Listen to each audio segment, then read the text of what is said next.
In this video, I want to describe the three-circle framework, a useful tool for conceptualizing your competitive position in the marketplace and helping you to identify opportunities for growth. Three-circle analysis was popularized by Urbany and Davis in their book, Growing by Focusing on What Matters, Competitive Strategy in Three Circles. Three circles refers to three stakeholders, the customer, the company, and the competitor. Specificity is paramount. Step 1. Identify the focal customer or customer segment. For the framework to be actionable, it needs to be a specific customer or customer segment. This is not a catch-all for all customers you could possibly serve. Next, are you conducting the analysis from the perspective of your firm, a business unit, or a product? Finally, identify the specific competitor. Avoid the temptation to use a composite or hypothetical best-in-class competitor on all dimensions. It needs to be a real competitor the focal customer could choose. Step 2. List what the customer or customer segment values. The first circle contains the full list of customer needs as best you can determine them. Sometimes it can be helpful to annotate their relative importance. As you list out your sources of value, do not limit yourself to the feature or aspects of your product or service. It is best to write out what you are helping the customer accomplish. That is, why a feature might be important. Put yourself in the customer's shoes and answer, I am so glad you provide feature because it lets me benefit. Step 3. The second circle contains the full list of sources of value provided by your firm. Ideally, this is prepared independently from the list of customer needs in Circle 1. Bringing the customer and company circles together reveals three categories of value. The overlap is value created by your firm for its customers. It represents customer needs that are fulfilled by your firm. To the right are needs not currently met by your firm's offerings. To the left are aspects of the firm's offerings that are not valued by the customer.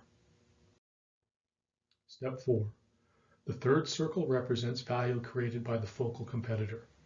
Again, it is important to use an actual alternative available to the customer and not some composite of competitors that, for example, may be the best in class on all attributes. The third circle contains a comprehensive list of what the competitor offers. The three overlapping circles create 7 sections. Areas A and C are the points of difference or PODs. They are the classic competitive advantage areas, i.e., a firm offers unique value that matters to customers that its competitors does not or cannot offer.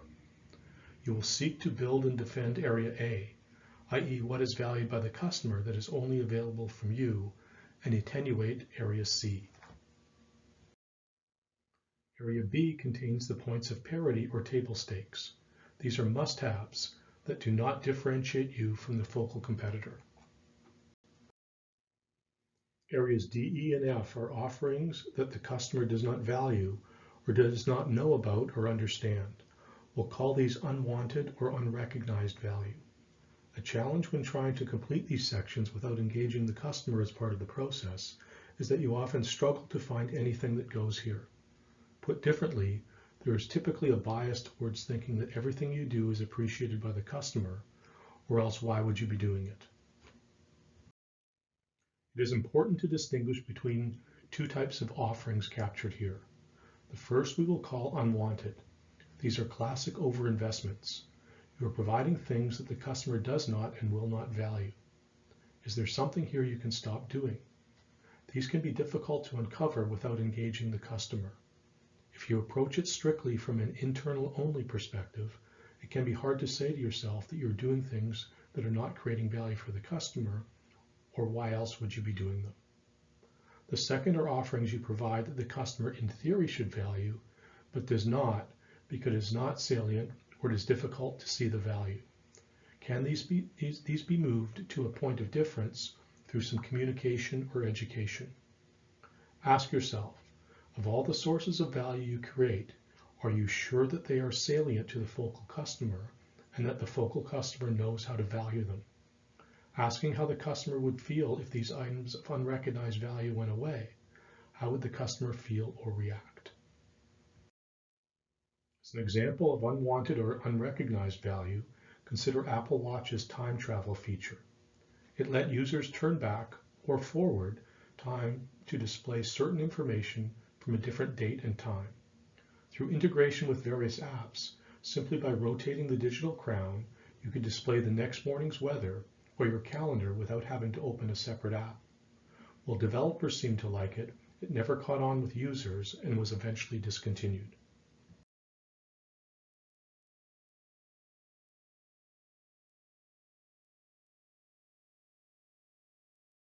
The white space consists of two types of needs. Unmet needs that are known are unmet for reasons that include your ability to satisfy them profitably. Unarticulated needs are needs customers do not readily mention or coherently express. It can be difficult to find anything that goes in the white space.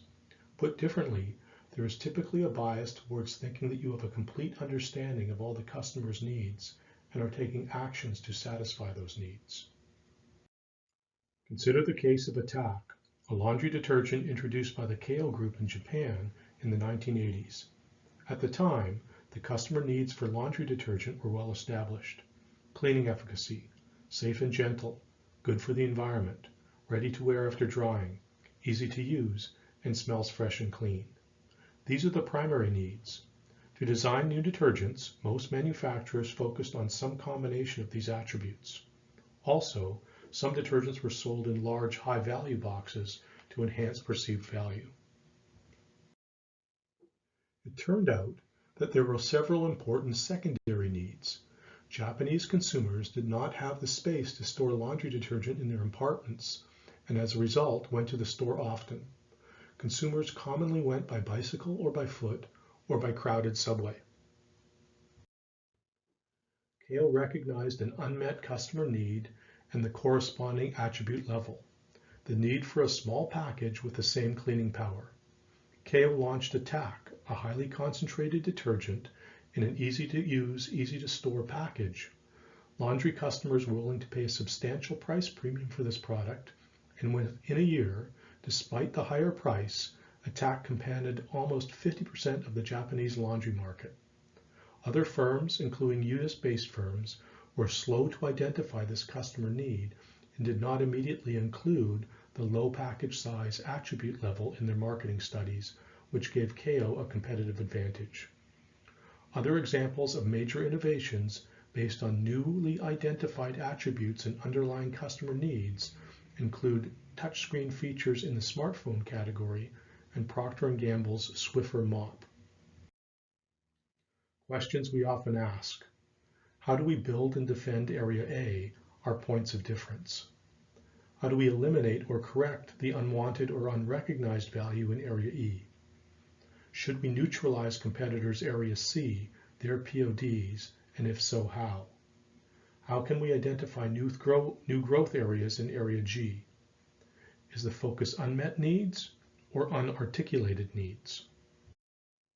Any framework that is a parsimonious description is trading off something. Three-circle analysis is silent on dynamics, so that must be considered separately. One way to do that is to consider table stakes and the deal clinchers today and 2 years into the future. What often happens when completing this 2x2 is that it makes salient that today's deal clinchers, i.e. the bottom left quadrant, are tomorrow's table stakes, i.e. the top right quadrant. Your job then is to identify what goes in the bottom right quadrant. What happens when a market commoditized? This is easily conveyed using a three-circle analysis. Area B, the points of parity, gets large as the customer needs are generally well known and largely met by each competitor's offerings. Unfortunately, an all too common pitfall when developing a value proposition is to be strictly internally focused, as Anderson and his co-authors observed back in the mid-2000s. They highlighted 3 perspectives firms take. Number 1, shown in green, is the easiest path and almost always compiled by sitting at your desk. Unfortunately, this approach is too common in practice. Firms define their value proposition as the entire stack of benefits they provide without any consideration of customer needs or the competitor offerings. Number 2, shown in blue, defines the value proposition as all points of difference vis-à-vis the competition, i.e. wherever we are different adds value. Regrettably, this too is largely compiled from one's office desk. Number 3, shown in purple, requires getting out of the office to talk with customers. Its perspective is to identify the points of difference vis-à-vis the competitors that are actually valued by the customers, i.e. what resonates with customers.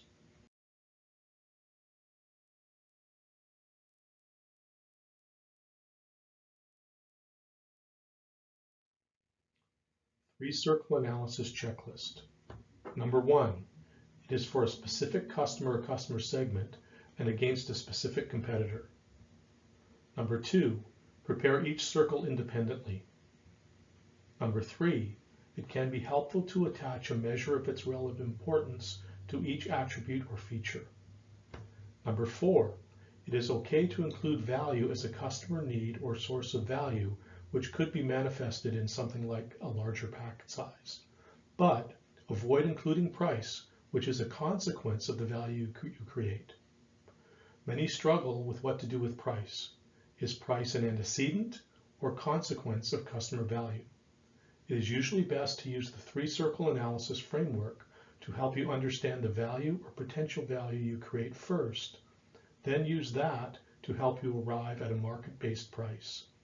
This would suggest not including price in any of the sections, as price is a consequence of the value you create. Further reading. This concludes this video.